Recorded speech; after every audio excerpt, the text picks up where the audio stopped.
During this time where the world is dealing with the effects of COVID-19, we need to realize that there have been many intense changes in a short amount of time. Change is never easy to us creatures of habit when we aren't in the middle of a pandemic. Most of the changes that we are experiencing have been forced upon us, and it seems like a type of imprisonment. We can't do this, we can't go there, we have to wear this, and no one knows the business hours of the stores that we buy our essentials at. And after 8 weeks of this, everyone's stress level is at their perceived max. We feel out of control, and we're looking for the end of this roller coaster ride. What is normal? Will we ever experience it again? And how do we navigate this place called the unknown that seems beyond our control? There are a few major things that we have all been learning during this time, and I want to take a look at them this week during the devotion. First of all, the things that we can control.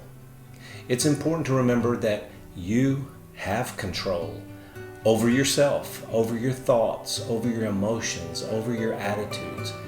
And by God's grace and by the power of His Word, we can control our mind and what it's focused on and the thoughts that we allow to dominate our day. 2 Corinthians chapter 10, verse 5 says, we demolish arguments and every pretension that sets itself up against the knowledge of God, and we take captive every thought and make it obedient to Christ.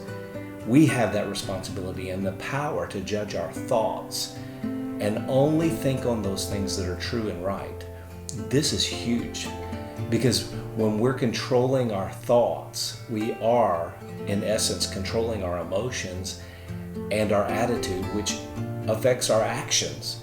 So begin today by knowing that God has given you the power and the responsibility to control your thoughts. Think about what you're thinking about. And if it's true and good, hold on to it. If it's false, if it's negative, if it's stressful, reject it and replace it with God's Word. Go to His Word. Think His thoughts by reminding yourself what He says. Controlling ourself begins with controlling our thoughts. You can do it. You can do it today.